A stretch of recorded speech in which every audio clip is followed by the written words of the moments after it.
to Roguecast, the official podcast of Rogues Gallery, where we talk about games, comics, and other stuff on our pop cultural radar. I'm Randy. This is Dave. I'm Nick. And Chelsea. And this time out, we're going to start off talking about a comic that, a comic team that we've been following for a while. That they most recently released a hardcover of their book, Fatale, from Image. The first. You must be talking about Ed Brubaker and Sean Phillips. I left a blank there for you to fill in. Yes, See, that was how I was doing. I just remember we talked about Ed and Sean because of their awesome Image deal a few podcasts back. Yes, we did. We talked about the Image deal. But Fatale, we didn't talk specifically so much about Fatale. Right. And that just saw its first hardcover release. It collects the first 2 volumes. First 11 issues. I think Randy and I have long been wanting this for, I want to say, probably at least a year. Since the first issue came out, The fancy big volume. volume. They do these for his previous books, Incognito and Criminal, and I like the big fancy hardcovers. Well, I mean, they do a lot of things that the trades don't, which is like reprinting a lot of the back matter. I was trying to think of a better way of saying but that's that. what it is. His articles that he does in the back. The articles about the different characters and the different genres. But honestly, the extras and all that are not the reason I want the hardcover. I like the oversized pages. Well, I know. I do too. Now, let me ask, because I've read, what I do is I tend to read Brubaker Phillips stuff in bursts. Yeah. And Fatale is one I haven't gotten around to. I believe that this is the one that I think of as sort of a supernatural noir. Is that right? That's accurate. At first, it sounded like it was going to be more Cthulhu-y, a little more Lovecraftian. There's elements, but really it's about this woman who has this power over men. All men, with one, I think maybe one exception, that they fall in love with her and will do anything for her, including often rape and murder. Okay. One word. Sounds a lot like my life. One word, and they're sort of under her spell for life. Is this modern times? No, it starts off in sort of 1940s, I believe. But it jumps to modern times. Obviously with a name like Fatale, that makes sense that that's the secret. And of course, that is when the trope of the femme fatale was kind of... Yeah, well, the story follows her through the 40s, but there's also modern day. There's one with a modern day rock band. Does this one close out with the Western, or is that the next issue? That's the next one. But they go back to her in the Old West. The story arcs jump around a bit in time.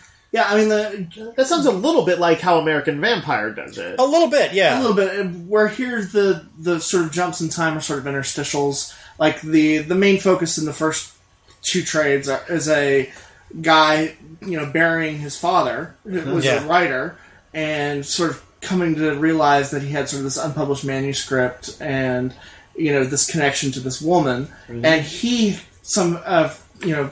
gets involved in her and sort of becomes enamored. Mm-hmm. But then they jump back into the past and deal with, And she's being hunted by this cult. Yeah. Right. I was going to say, what's the sort of the nature of, the horror-y stuff? Is it like she's got these powers? Is it black magic? Is it demons? Well, there's an implication that's sort of a terror from beyond kind of thing. Yeah. Okay, sort of alien evil. And there's definitely more to the cult that is sort of following her. Yeah. She's not the lead. She's not. She's on the run from them. But is there a lead character? Well, she is the lead in that she's in every story. Yeah. But it's usually the focus of whatever man is under her spell is usually the lead of the character. Yeah. So it changes up. Women, why you got to put us men under your spell? It's very similar to what he did with, say, Criminal. You're welcome. It's similar to what he did with Criminal, where he would change casts for arc. Yeah. And I remember when this first series originally came out, and the first issue was really good, and I was like, I think it's great, but I'm going to be confused. Yeah. Because there's a lot of characters. Mm-hmm. And with Brubaker, typically he reads really well in trade. Yeah. His stuff reads really well in collections. I like reading in these bigger chunks. Yeah, I think you get you get more time with the characters. You get to sort of understand. Would you go so far as to say it stinks in single issues? No, because I've been reading in single issues and really like it. No, because the artist is damn gorgeous. Sean Phillips is an amazing artist. He's a pretty man. And their collaboration just...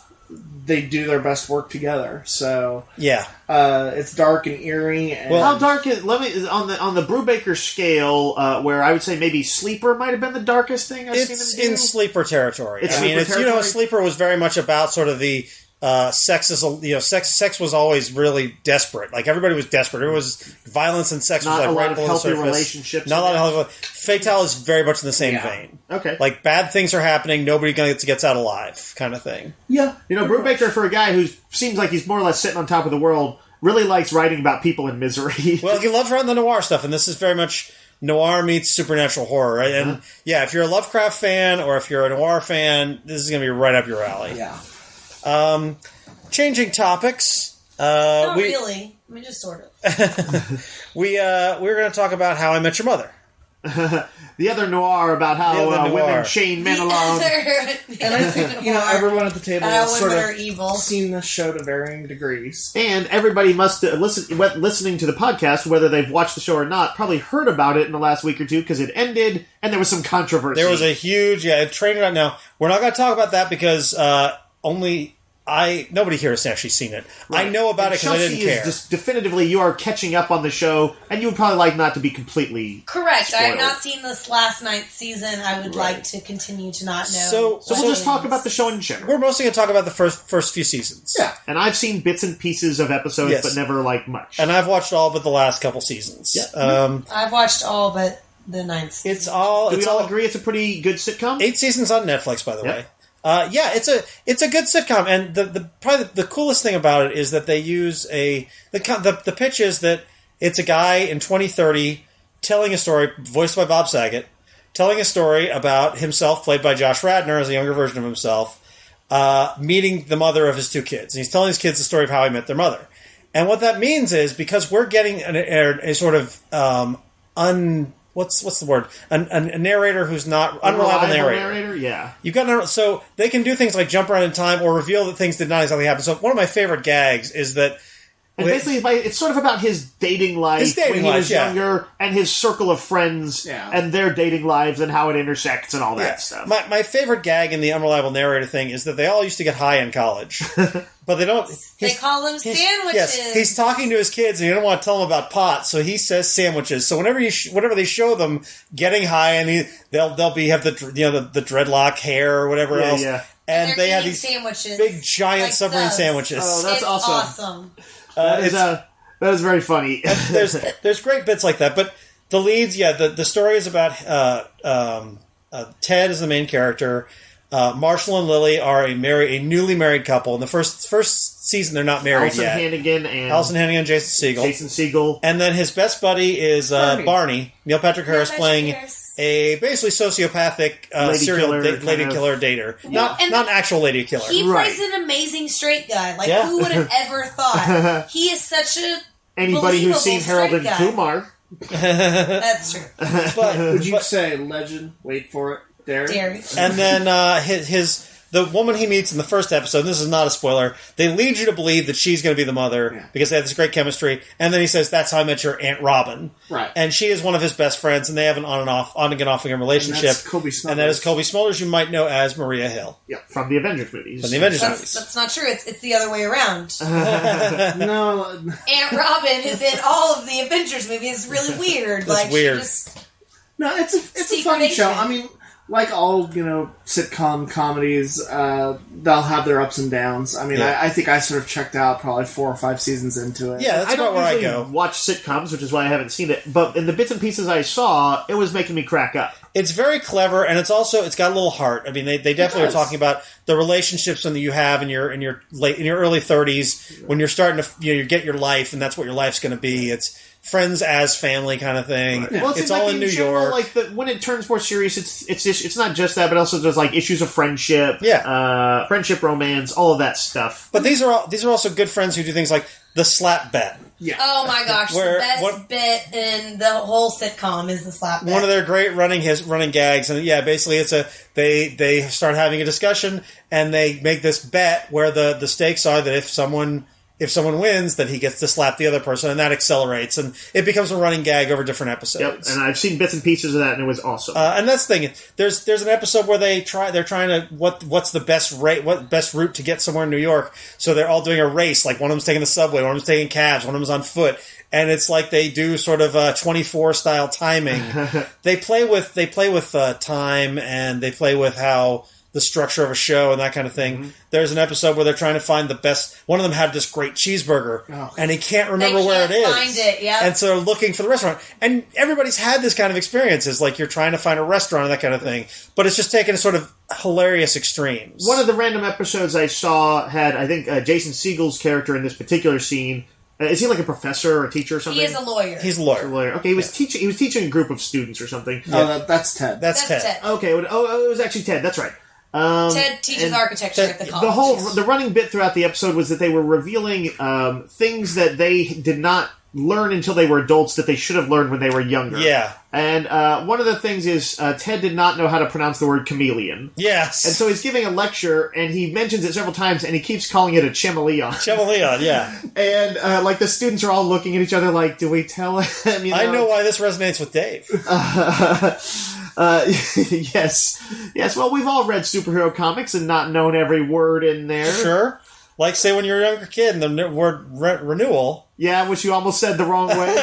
Dave, for the longest time, there was a cover of Defenders where they were getting a new Defenders number 101 new team, and on the cover, like Doctor Strange is like, now Defenders is the time for renewal, or as I called it, renewal. But I'm like, what kid knows the word renewal? No. I take no responsibility. I believe you also mispronounced Magneto too. That's true, and I still think Magneto sounds better because what kid knows what a magnet is? Well, and then there's my. I bet you pronounced it wrong too. There's my. Everybody needs to fess up at this table. What's the character that I always have trouble with? I know there's a character that I call differently. Oh hell, I'm not going to remember it now. Mine was Henry Pym. I always called him Pine. Henry Pym. Randy, you always called Sasquatch Squash.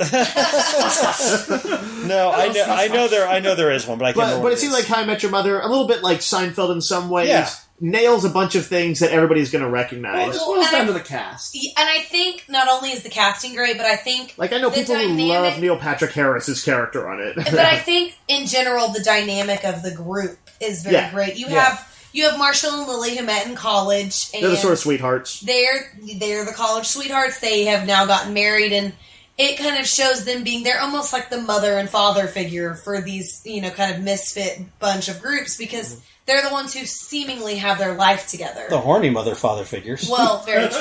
But, and then you have Robin, who is the Canadian, she comes the Canadian gun nut. Yes. Exactly. And she kind of comes in and she's got some issues with her father, and so she kind of has this odd, kind of trust issue kind of deal that goes on. And Ted, who has every problem you could ever imagine. Ted, who is he is almost what, in most sitcoms is played by a woman. He's the hopeless romantic. He's the hopeless romantic who is very ready to settle down and have his life, and he thinks the next woman that walks into the bar might be the one, and he's got to take that chance. And a lot of times that character is typically played by a woman, and I think it's kind of a different. That's interesting. I hadn't thought about that, but I guess that's kind of one of the hooks of the show. Yeah. And then you have Neil Patrick Harris, who is just the horn dog. Who, you got to give it to him. He is very, very smart in the way that he gets these girls. The girls are just too dumb. He's a likable scoundrel. He's a likable rogue. Yeah. And it's.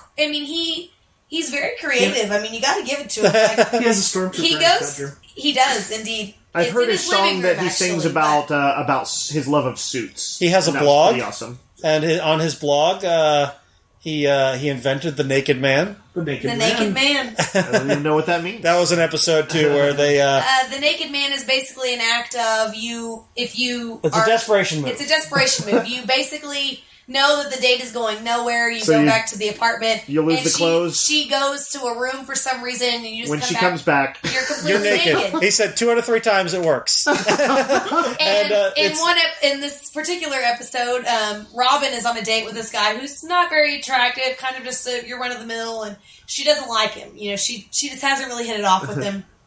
And she comes back in the room, and he has clearly read Barney's blog. Yeah, he just tried the Naked Man, and she's kind of like, meh, okay. And she laughs, and that's what breaks the ice. That's funny. She's kind of like, that's too funny to kind of have that. You were talking about an episode a few days ago that was a more serious underlying theme where who's Allison Hannigan's character? Oh, Lily. I think they were talking about somebody she knew, maybe Ted was dating somebody that she didn't like, and they were she was kind of trying to sabotage it. And they revealed that she had been doing it for a long time. Yes, in that episode particularly, they find out that Lily has kind of done this over the years, even since they were in college. It's an interesting kind of conversation starter. Because this is kind of something that everybody's kind of familiar with, to some degree. Well, and I think it goes back to that mothering figure of Lily. Ted is kind of their their delinquent son who's kind of... And yet, here she is sabotaging him, which could be seen as a major... for his own good. But this is the thing, it's for his own good. From her point of view. Yes. Right, and in her whole life, in this episode in particular that we're talking about, it flashes forward to them living in like this back, on the porch of this house, and like right. Her deal is she has to be able to picture them hanging out on the porch. Yeah, right. If we got to be able to grow old and hang out with these people, or they're not right. She assumes that they're going to, of course, be friends forever. Which goes back to the unreliable narrator. Yeah. But I thought it was interesting when you told me about that it showed that she sabotages in small ways to make sure that he ends up with the right person. It's in small ways. Some of them are bigger. Well, what I was going to say is, it sounds. I like that the show, from what I've seen, can kind of veer into this sort of more serious territory, or stuff that touches on a serious thing in a funny way. Yeah, yeah. It's a really good show. And here's the thing. Although it may end on a horrible note depending on who you are. I'm the only one here. Most people seem to have hated it. And I definitely, having heard it and having given up on the show a few seasons in, because I got tired of it after about 5 seasons, I do. It sounds like it's an awful ending. But it won't ruin it for me. From what I've heard about it, thought that it sounded like a kind of an interesting way to surprise people and still get some interesting stuff in. But you're wrong and dead to me.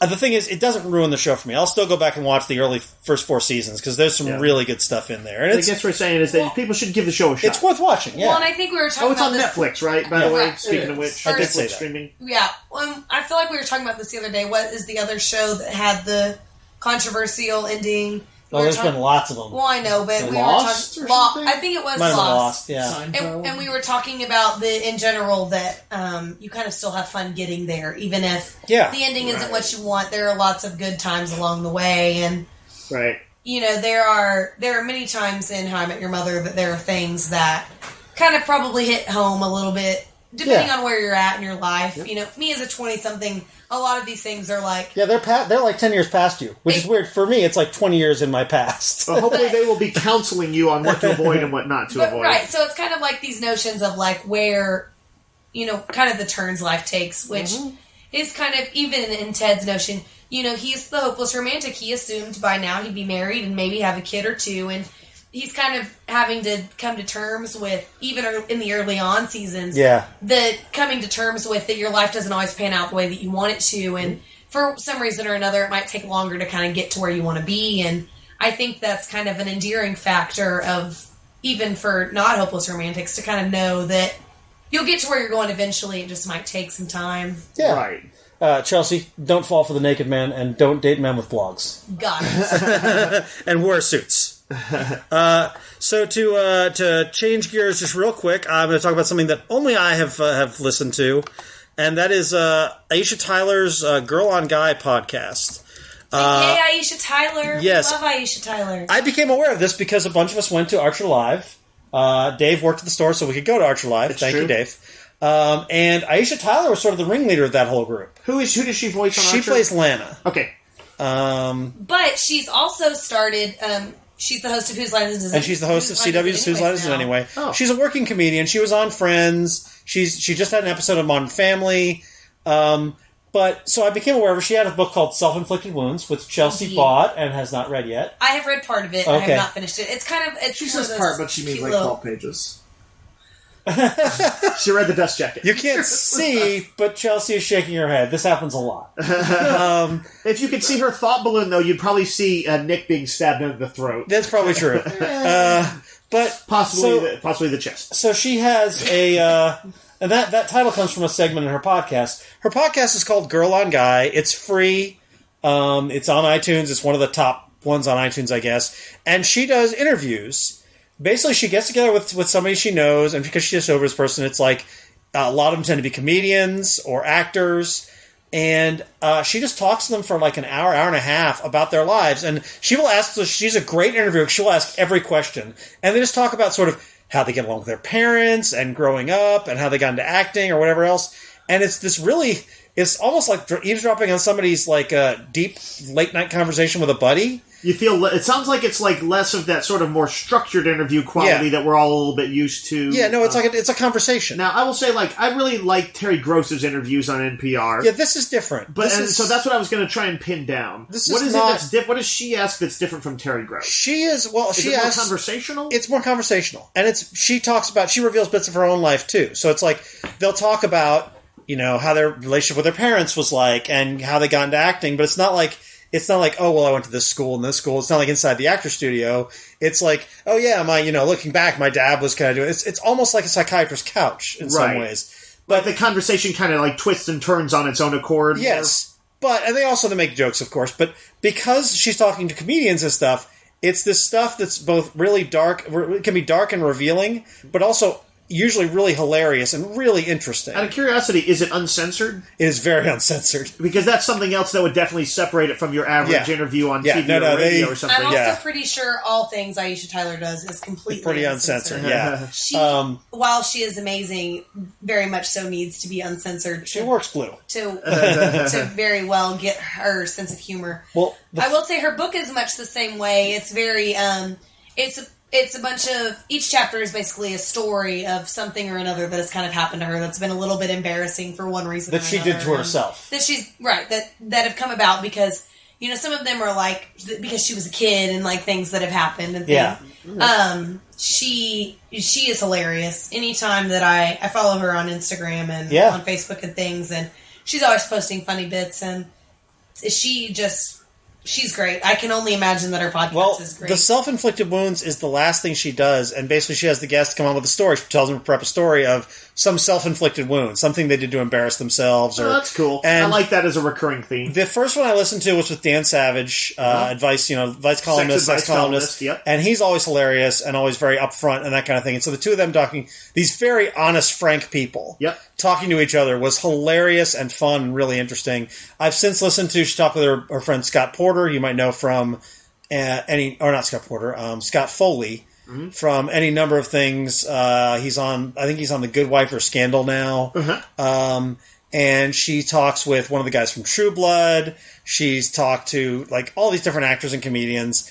It's 130 episodes in. I've just started sort of going back and listening to more of them.